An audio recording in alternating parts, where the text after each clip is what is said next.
Well, hey, everybody, and welcome to another episode of Keys to the Shop, where we give you insights, inspiration, and the tools you need to grow as a coffee service professional. My name is Chris DeFirio. I'm your host for the show, and I'm really excited to have you here. If you take the time right now to go and subscribe to the show, and as you listen, if you hear something that's really interesting to you that you think others might benefit from, sharing Keys to the Shop, sharing this episode or the clip on social media especially, is very, very helpful to just spread the word about Keys to the Shop. You can always email me, by the way, whenever you have a question, concern, or feedback. You can do that by emailing chris@keystotheshop.com. That's simply CHRIS at keystotheshop.com.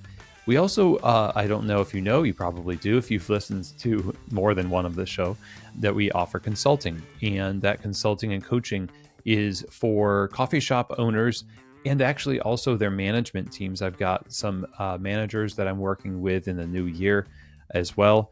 And I work with people who are opening coffee shops either for the first time, and a lot of folks who are just working in or they're working on their coffee shop that they've had for a while, but they want some assistance, and I will join in with them on that journey to help in the refinement process.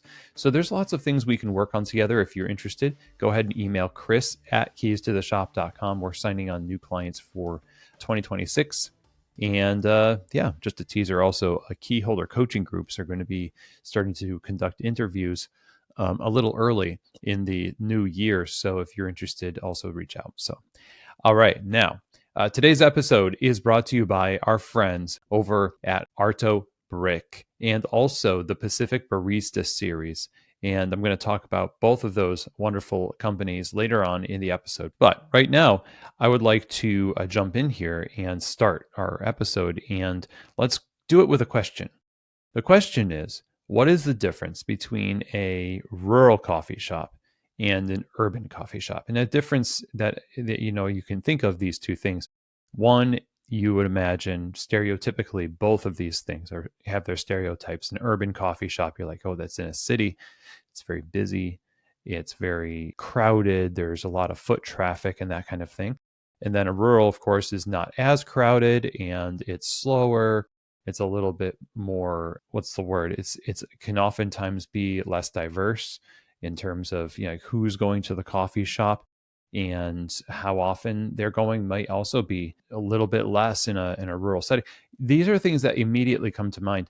Now, I want to preface this by saying this was a question that was emailed to me by a listener who is a manager of a rural coffee shop, and rural in comparison to a larger city that he came from originally, which was a lot busier. The cafe was a lot busier. And so one of the things that we need to consider here is the differences. I want to just start with the differences that you need to be aware of that may actually be things that are true of both of these situations, urban versus rural. And the first thing that I would say is community. Community, I think, is one of the first things that comes to my mind, at least. And it was part of the answer that I gave in my email response to this manager. It's essentially that coffee shops, you have heard, are the third place. They are a place where people gather as a means of connecting, and also not only connecting, but creating for themselves a community that between home and work they need, they want. And that's what the coffee shop facilitates, just like any other in-between place, like a barber shop or a bar or anything like that, right? So that's a classic understanding of a third place. And between the two places, urban versus rural, you may end up with some different interpretations of the people based on that need. So the third place in an urban setting would look maybe slightly different than, but not wholly different than, the rural. And why that is, and this is just, from my observation. So let's just preface this by saying, not a sociologist, but just an observer. So this is anecdotal, of course. But what I consider the difference between these two places is how people go about getting that third place need met. And the need is something that is born from what may be perceived as a lack. in their community that they already are a part of. So in the urban setting, there is, like the rural, an identifying characteristic of that lifestyle that the people in that environment are able to identify as, this is our neighborhood, this is our town. So in an urban setting, it might be more like, this is our city, this is our neighborhood. In an urban rural setting, it might be more like, this is our town. We know everybody, and everybody knows us. Whether that's a good thing or a bad thing in your mind, that tends to be the case. When you get up into the millions and even the hundreds of thousands, you tend to not have as cohesive of a community at large, but you have micro communities. And these communities tend to be based on very more niche preferences for certain things, whether that's culture. Subgroups of that city would be divided into different neighborhoods that are represented by cultural unity in different, like where you're from, what your ancestry is, and that kind of thing. There's also subgroups of preference that you find more often in a larger city. That's why in a place like New York City, you've got all sorts of neighborhoods that are characterized by cultural cohesion. There also is a lot more of a subgroup for people in terms of preferences, for people who, if it's music, there's like all these different jazz spots to go to, or if there's food, it's all these different restaurants that have different cuisine of the world. And so when it comes to who you are and what you're into, the more people you have around you, the more likely you are to be able to form one of these very niche communities. And that's a big difference between, I think, a sparsely populated, which is what I'm using as my working definition of a rural setting, but in the same town, and a larger city where it's very densely populated. And the task of knowing everybody there is essentially impossible. So you have to choose your battles, and you choose based on your preferences. And that preference might be around something like your culture, something like your taste in music or food or art and that kind of stuff. And because of that, in an urban setting, largely you get the ability to be successful and with stuff like specialty coffee, because in the classic sense of specialty coffee, where it's a lot about coffee nerddom, like the third wave was born not in the rural settings. It was born in areas where niche communities exist and are rewarded for their just doubling down on their niche. So I know I reference this maybe to a lot of people, but in New York City, you have places that just do like one thing, like a toast shop or a peanut butter and jelly store and that kind of stuff.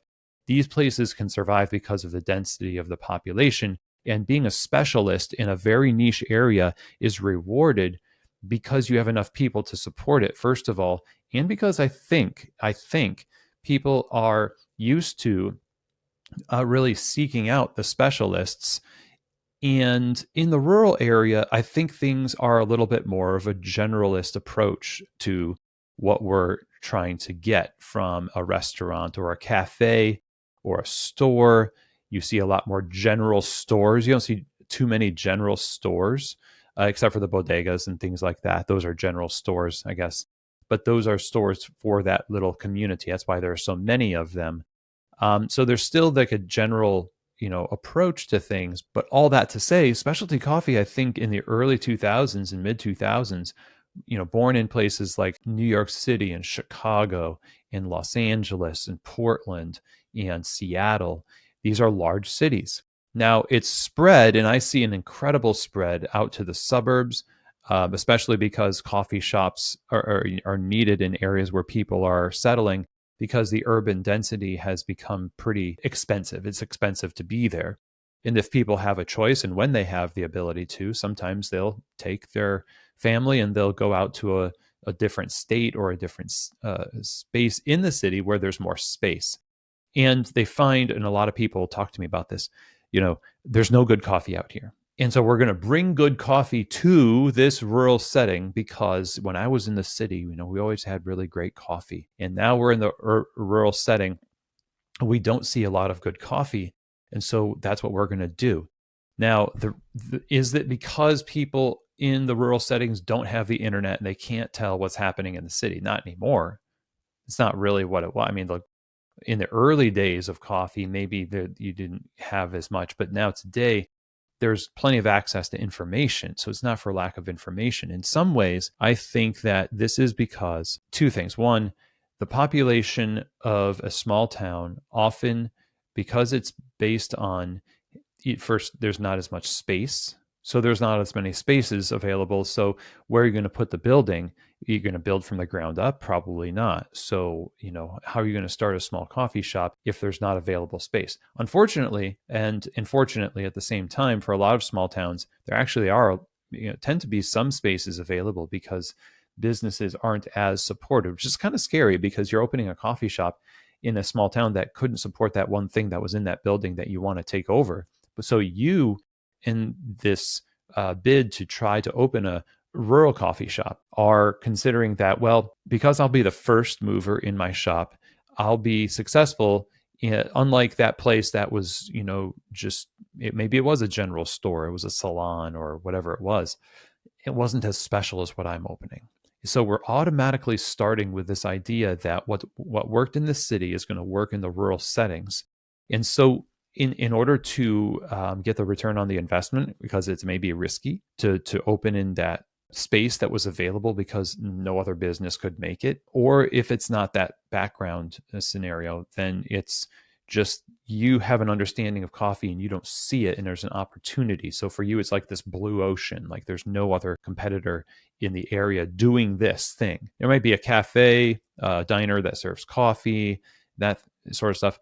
And I think when you consider that, what automatically happens is you fill in all of your answers with niche, specialty, educating the customer, bringing something they've never seen before. We're going to blow them out of the water and all of this stuff. Now, there's nothing wrong with bringing something to people that is high quality. But the mistake that's made a lot is people don't consider what the people want. They just see what the people don't have in their mind, which they think they should have. You should have this. And I'm going to be the one to bring it to you is the value proposition. But what we don't do often is consider, what do people value? This is not just for the rural setting, by the way. This is also for the urban setting, because even within the microcosms, the little communities in the cities, you could also treat them as small towns. Maybe it's not as cohesive in some ways. Not every borough, not every group within a city or that part of the town is so cohesive. A lot of it's based on, again, like I said, very niche offerings in a collection that makes it a neighborhood. Like if I go to a small town here in Kentucky and that town has thousands of people, in like 10,000 people, for example, and then I go to Nulu in Louisville here, which is kind of like the more trendy, a lot of high-end restaurants, and it's, just adjacent to downtown. And, there's a lot of young urban professionals, yuppies that go there. And there's a lot of high quality, coffee shops and restaurants, etc. Now, how many of those people all know each other? The mindset is a little bit different in that they are all part of the same community, but that community's cohesion is based on sort of like a commerce unity. Whereas in a small town, a rural town, oftentimes the unity is the town.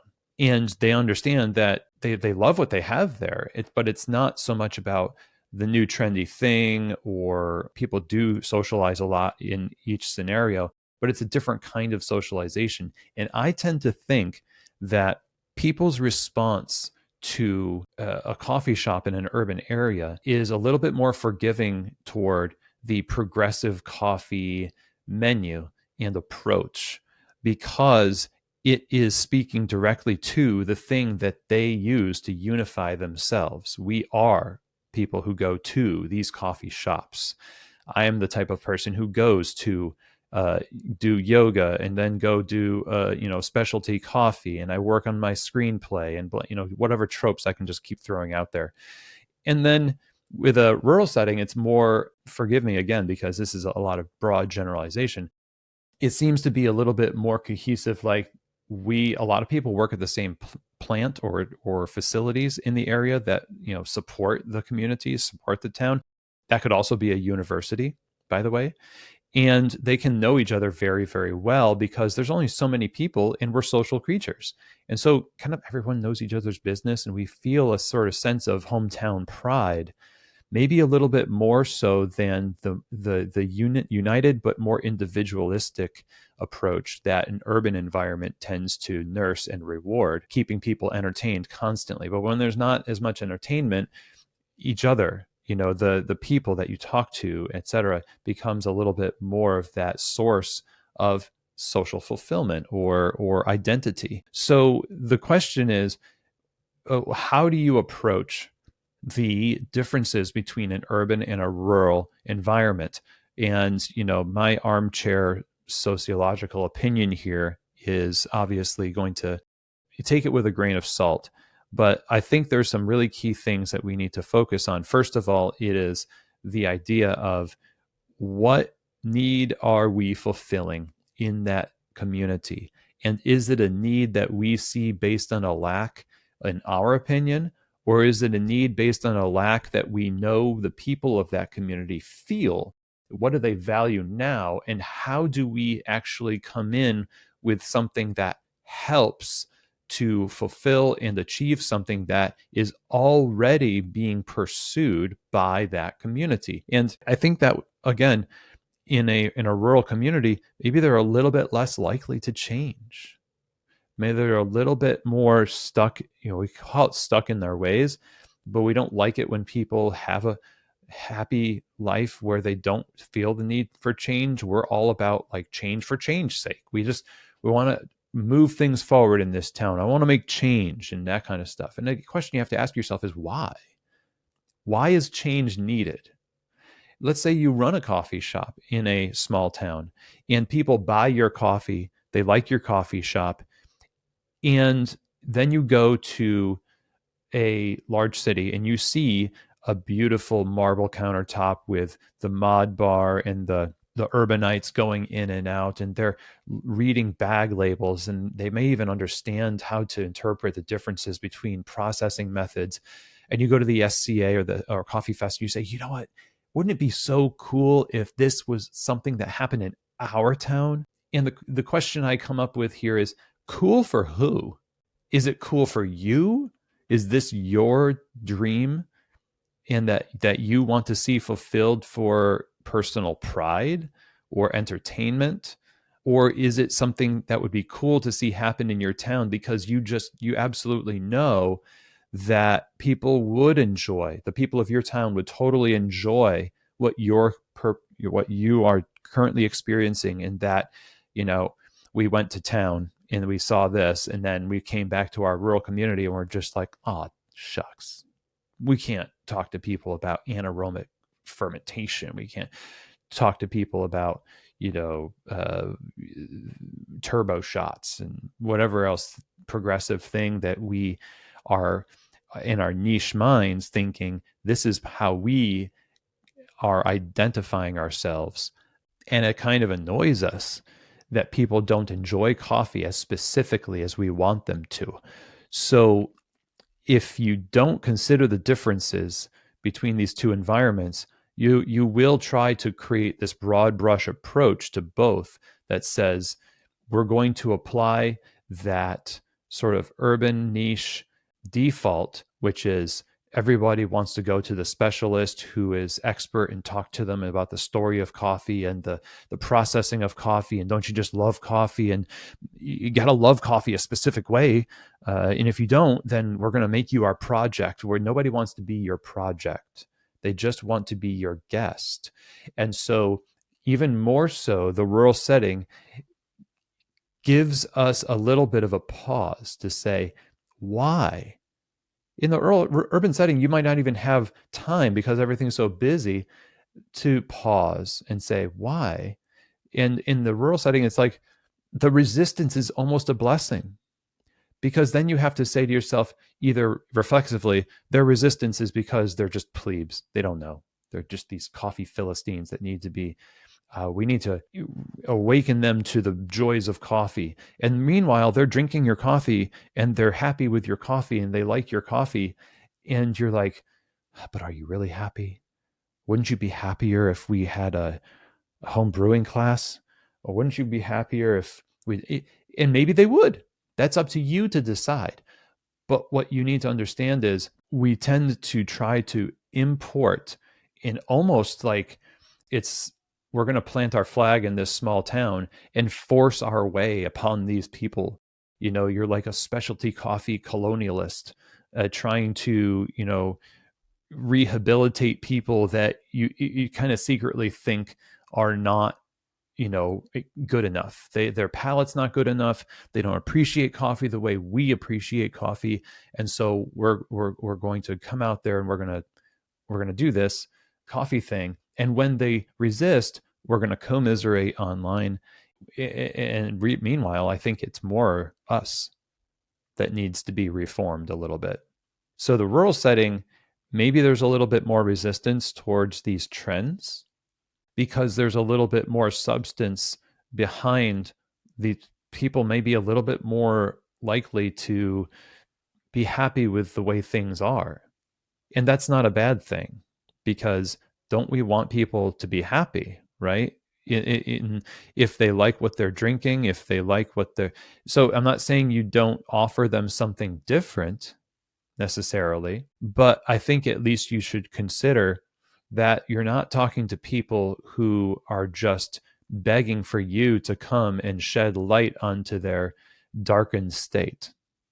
You know, just because they're putting sugar in their coffee or they drink dark roast and whatever you feel is beneath you, at the end of the day, the person who buys a metric ton of dark roasted coffee and puts vanilla in it every single day in a small town is doing more for the coffee farmer often than the person in a cafe in an urban setting who's constantly buying a different type of coffee, but not really that often, and is a little bit more nerdy about it. And they kind of jump between different, you know, things. They're a little bit less consistent because for them it's an academic pursuit. Both are doing something, but the consistency of a rural setting often is the kind of engine of demand that produces consistency for the entire value stream. And so one thing, again, you need to think about here with urban versus rural is that the rural setting provides you with the opportunity to slow down, really think about what it is you're trying to accomplish, and consider the needs of that community. Well, hey, everybody, Chris here. Let's thank our sponsors today, shall we? I really appreciate them, starting with Arto Brick, at Arto Brick on Instagram. Go to their account, DM them there, at Arto Brick. And Armin, one of the owners, will be happy to talk to you about making your dreams come true in the form of tile, stonework, hard surfaces. If you can think it, let them help you. You know, imagine what it could look like on the backsplash of your coffee bar, the countertop, the floor, the walls. You know, there's all sorts of applications of this material. They make everything in LA by hand. The process is incredible. I still need to post my video of the tour I was given by Armin's son. It was really cool. So this place works with coffee shops all over the place to help them really create a cafe that stands out because of their unique design in stonework and tile and hard surfaces. So check them out at Arto Brick on Instagram. Also, today we are sponsored by our friends at the Barista Series from Pacific. So pacificfoodservice.com. And there you will be able to get samples sent to you, see what they offer, and they offer everything. They have an extensive lineup of plant-based beverages that are designed by baristas. You know, they are tested by baristas. They are built for the community of people who have discerning taste on what does a customer want from a plant-based beverage. And that's why it stands up to the heat from steaming, great texture, great balance of flavor. And this is something you need to use and taste for yourself. So again, check them out for the best plant-based beverages for your customers, pacificfoodservice.com. All that said, the difference, first of all, between these two communities is the rural being a little bit less likely to jump into something or even be able to support trends, which means it makes you have to pause and say, do we open that coffee bar that only serves very bright single origin espresso and then complain to the industry that our coffee bar didn't work out? The customers always think it's sour, but we got a lot of educating to do. These people, they don't understand they are afraid of acidity. That's not it. I think it's more that you are afraid of opening yourself up to more generalized ways of serving specialty coffee, to admit that sometimes a darker profile of coffee tastes good. And it's okay if you don't like it, but you're not committing a sin by having a wider offering on your menu. But I think you actually are transgressing an unspoken agreement here when you have a menu that it does serve maybe sweeter drinks, maybe a little bit more developed coffees, and you complain about it and you don't celebrate with your customers what is important here. What's important here is that you have created a coffee shop that people enjoy, people love. They buy your coffee, and if you feel the urge to progress the industry by abusing the trust that your customers have in you by switching your coffee menu from what they have already said, we really love this, to something that they might not like, but you owe it to the industry to educate them, then you're not serving people anymore. You're serving your ego and you're serving the industry, which the industry doesn't pay your bills. Your customers do. And you're robbing yourself of the true fulfillment, because there's no real awards for your coffee shop serving coffee that people are almost forced to enjoy in a small town just because your out of town friends really like the aesthetic that they see on Instagram, but they don't go there to your cafe. You're not winning awards for that. And it doesn't really bring you that much fulfillment to do something like that. What you need to do is learn how to be a person who enjoys people's joy in what you're offering, and do it for their sake. Hospitality, if you come into a small town, and you open a place that's all about hospitality, but the menu is inhospitable, then what does that say about you? What does that say about coffee? We know one of these fancy coffee shops from the city come into the small town and even provide competition to existing cafes that may be around, or places to get coffee. And they're offering coffee I can't even drink. We have high prices too, because we need to. We need to raise our prices in coffee. So we need to be able to offer people value, and value is something that is interpreted by the individual. And value of specialty coffee in the urban setting is able to be sustained in smaller niche groups because of the population density. But when you're out in the rural settings, you have a little bit more of a homogenous group of people that are unified not only often culturally, but the often by just their preferences of taste. And you might not like that, but it's okay to offer something different, but you need to do so in a way that's with the right heart and attitude behind it. Again, that you're not trying to just give them something because you feel that they are somehow inadequate, lacking the proper revelation of what's good. A while ago, we talked with Matthew Bryce, who ran Seven Sleepers Coffee Labs, where they put together coffee education for people in their homes, which is great that that service exists. But what Matthew said in the interview, I thought was pretty striking, and that is, people are already calibrated. People already have a taste. Often, people's ability to taste coffee is not necessarily lacking. People's ability to taste the coffee that you like and identify things in it might be the thing that's lacking. And the question is, again, why do we need them to change? What difference would it make? If you can't answer that question with anything really substantial, then you really are left with, I guess they don't need to change. And if you did think it would be fun to offer somebody in the rural setting something different than what they're used to, you have to offer it alongside something that they are used to. So let's kind of do away with this rural versus urban, because I think it's reached the end of its differentiation. People are people, no matter where they are.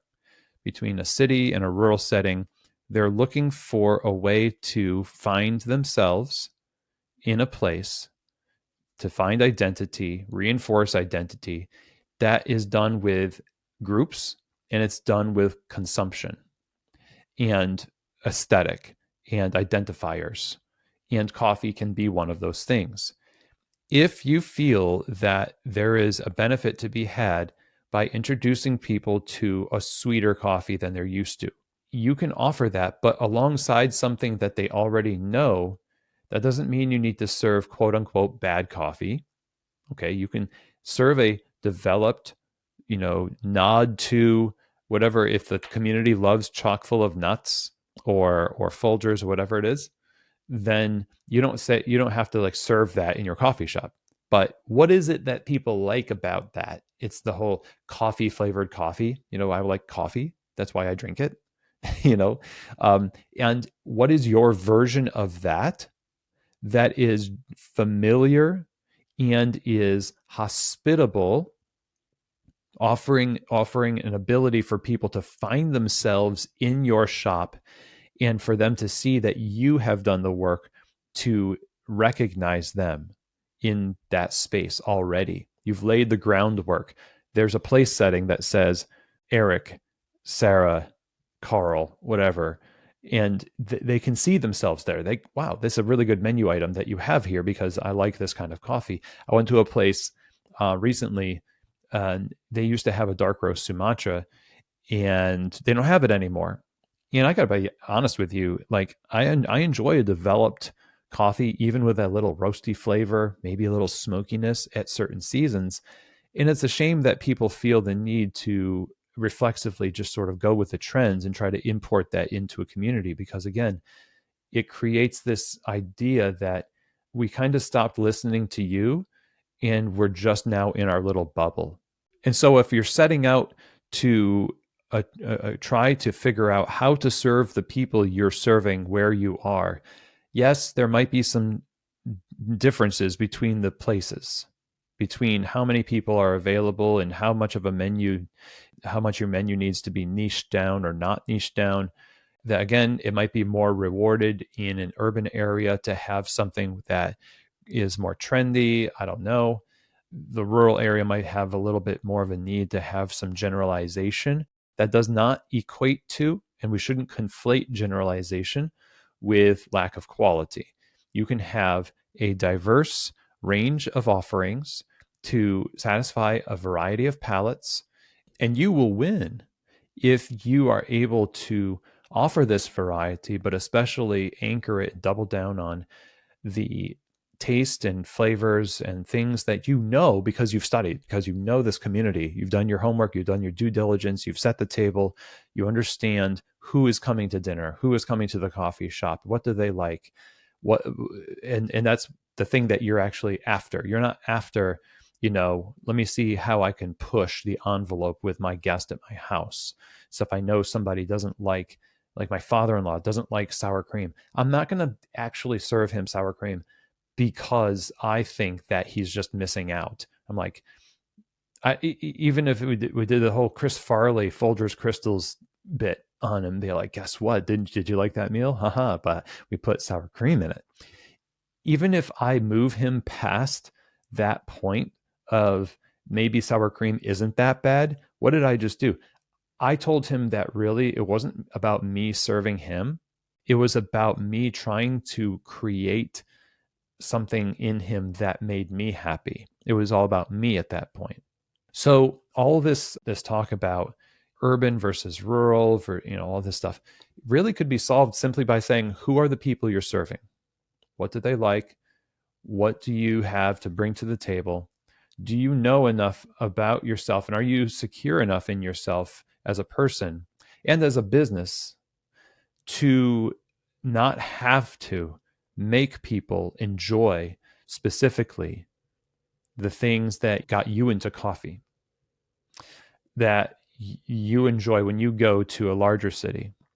Are you able to simply offer what is loved, wanted, and add to it things that will expand enjoyment without making people feel that they're your project and you need to somehow move them past and create change?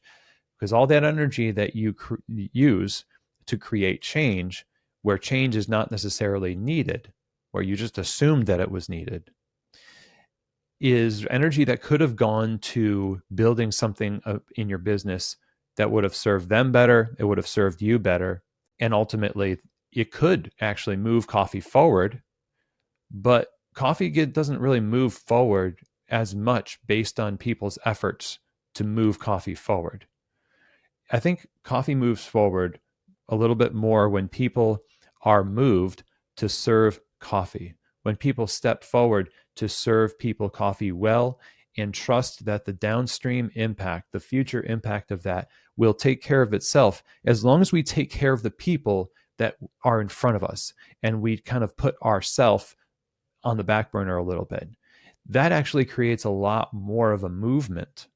But if we're navel gazing too much, if we're thinking too hard about this, I think also it's kind of simple, then we're going to create needless work, rob the other places that our business needs energy of its proper energy. And at the end of the day, we might end up with something that on paper and on Instagram looks really like, wow, I can't believe a coffee shop like this is in a small town. It's amazing. But is it? Maybe it is. But the integrity of it, the relationships behind it, the intention behind the moves, what happens daily, that's going to be the determining factor. So yeah, you can look at broad scale differences between demographics. I think there's wisdom in that.